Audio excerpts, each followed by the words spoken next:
The Tale of Peter Rabbit.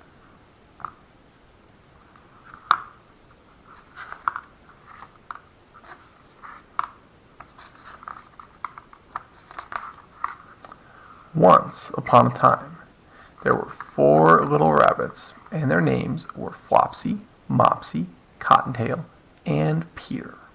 They lived with their mother in the sandbank underneath the root of a very big fir tree.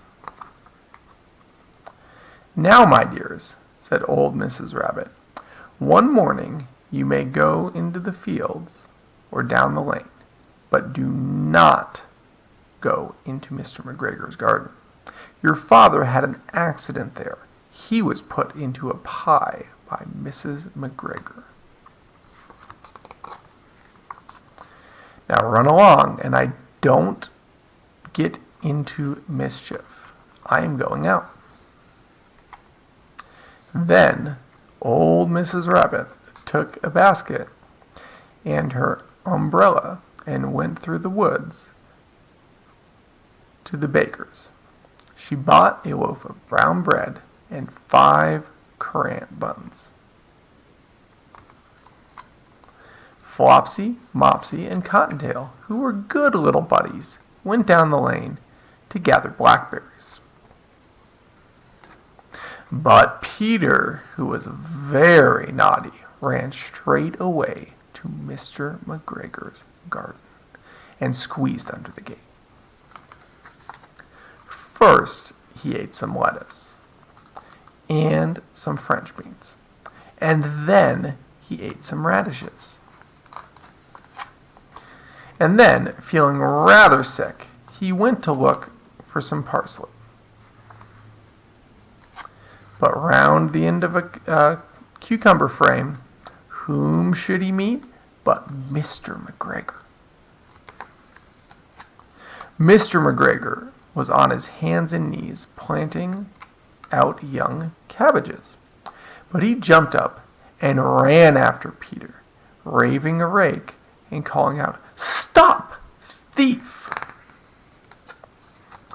Peter was most dreadfully frightened. He rushed all over the garden, for he had forgotten the way back to the gate. He lost one of his shoes among the cabbages, and the other shoe among the potatoes.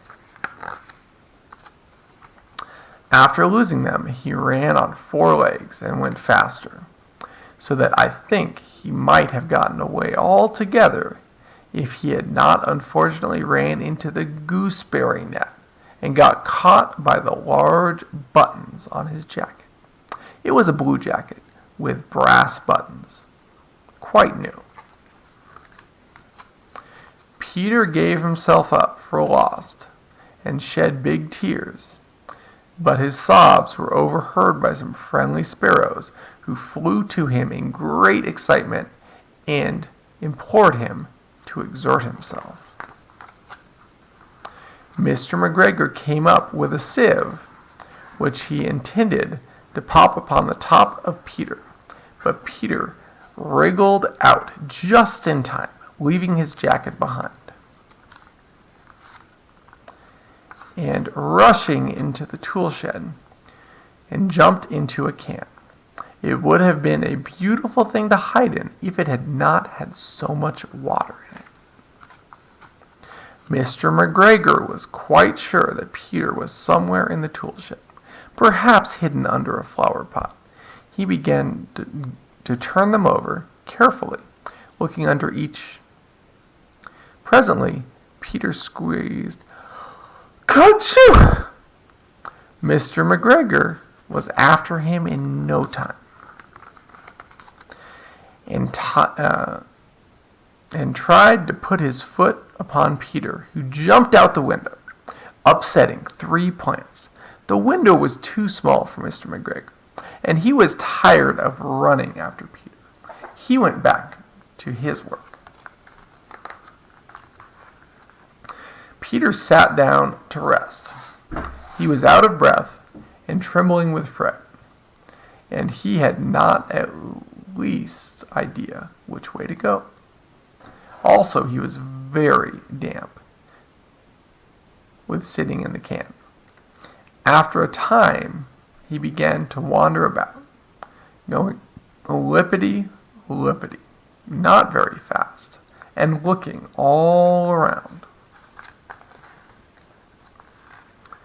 He found a door in a wall, but it was locked, and there was no room for a fat little rabbit to squeeze underneath.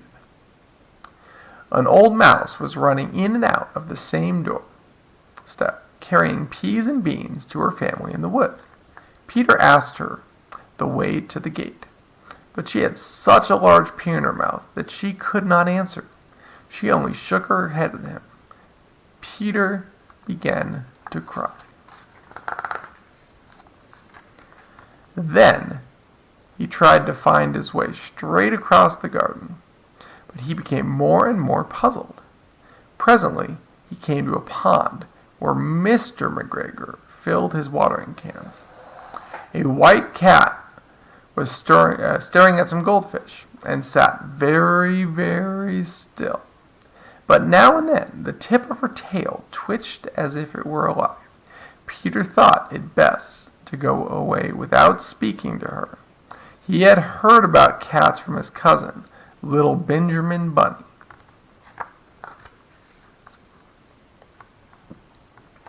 He went back towards the tool shed, but suddenly, quite close to him, he heard the noise of a hoe. Scratch, scratch, scratch, scratch.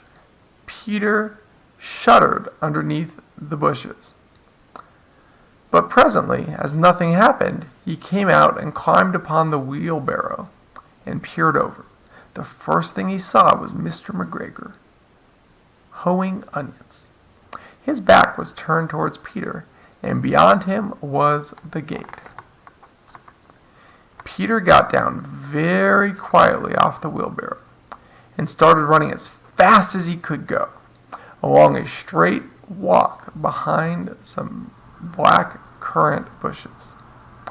Mr. McGregor caught sight of him at the corner, but Peter did not care. He slipped underneath the gate and was safe at last in the woods outside the garden. Mr. McGregor hung the little jacket and the shoes for a scarecrow to frighten the blackbirds. Peter never stopped running or looking behind him till he got home to the big fir tree.